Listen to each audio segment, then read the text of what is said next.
All right, good afternoon.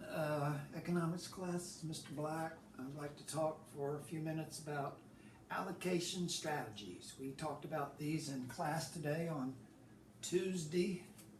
And allocation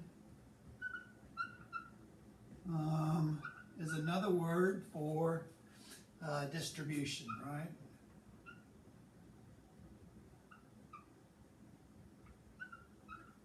I don't know if you can see that. I can probably get a little better marker here. Allocation strategies. Each economic system has different strategies to see who gets the goods and services, right?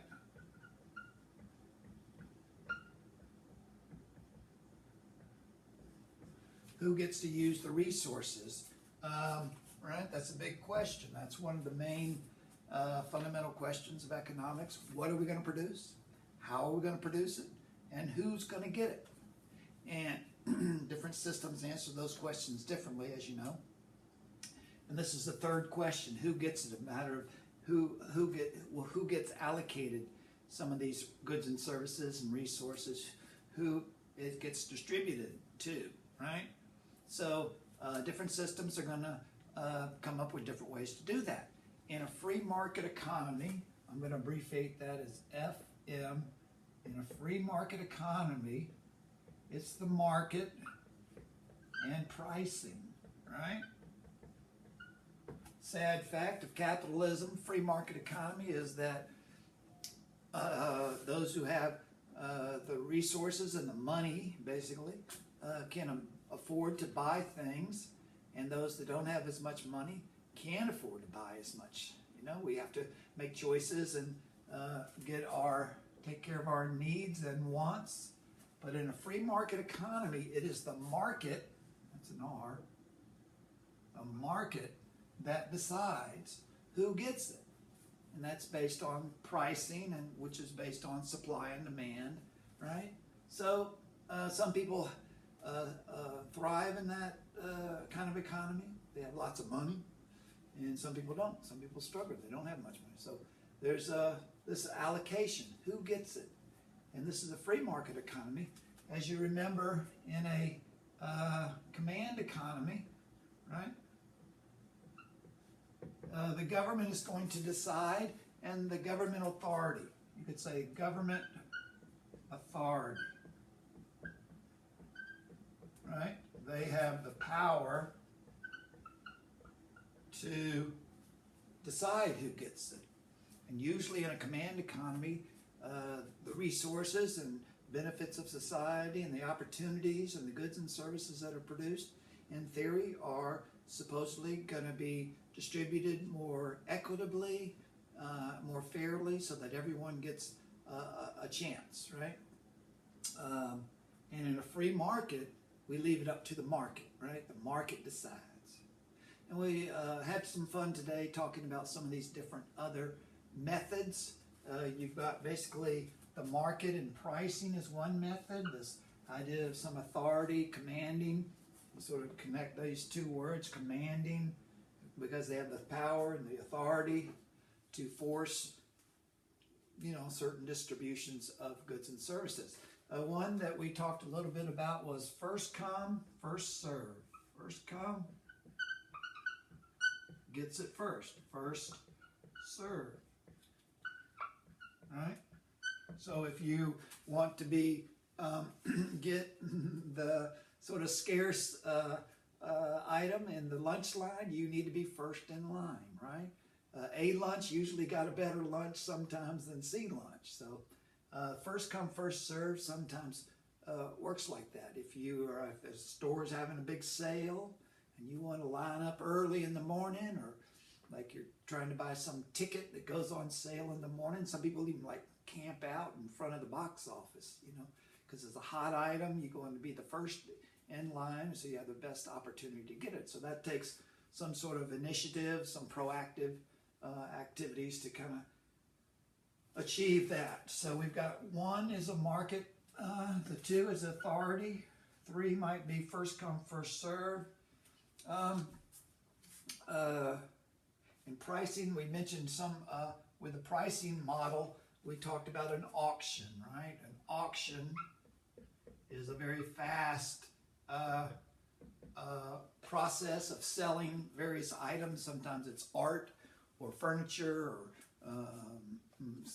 oftentimes agricultural products are sold in an auction. It's a very fast process, and the best price gets it. Whoever bids it up the highest, and they have to sold, and they have to pay for it. But so that one is the market, this pricing system, government authority, first come, first serve. Another one might be like random, right? It's just a random. It's like a lottery or something. Pick a name out of a hat and you win just by chance, just by luck. That's really not very efficient. Someone who doesn't need it might get it, right? You're a millionaire and you win the lottery. Well, that doesn't, it doesn't change your life that much. So random but it is a strategy. Sometimes we do that, just pick it for little things like picking a name out of the hat, who gets it, and sort of leaving it up to chance, right? Random chance. Not very efficient, really. We talked about one is contest, competition.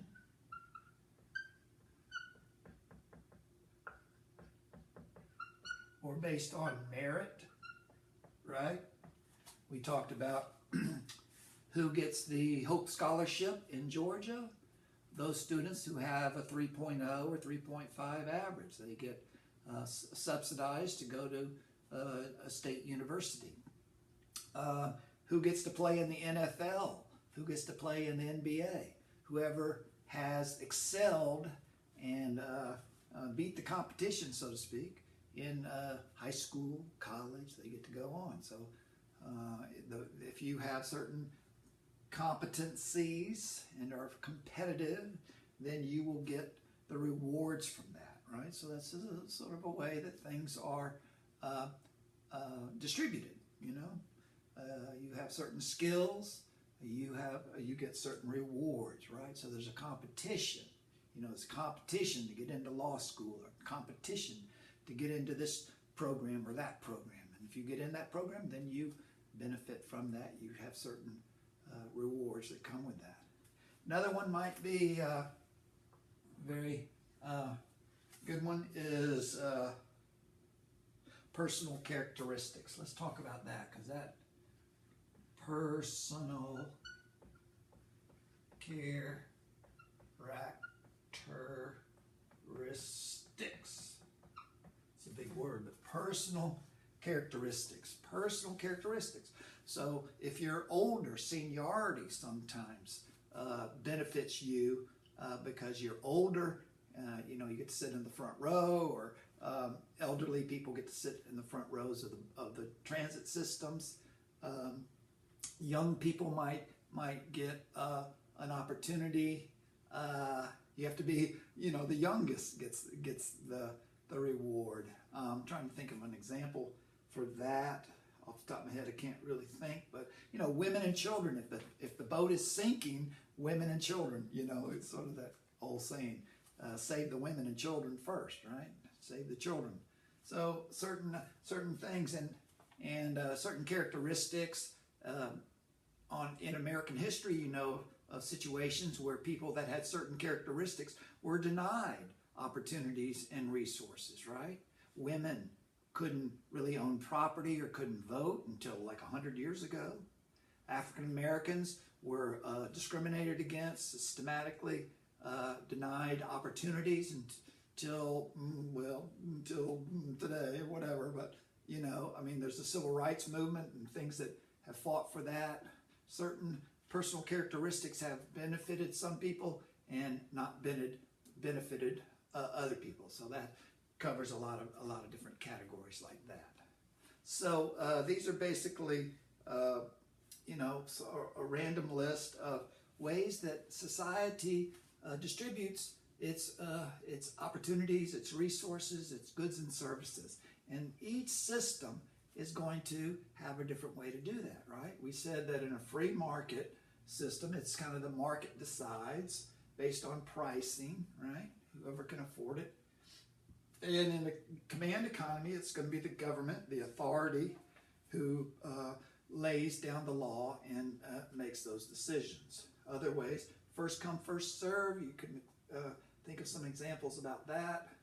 A random lottery, sort of by chance. Competition or merit is a way. And then also personal characteristics. Variety of personal characteristics can be kind of considered like that, right? Okay, so this is just a review of what we did in class today on Tuesday, I think it's September 7th, maybe 8th, September 8th. Allocation strategies, know these, know which ones go with which economic system, okay?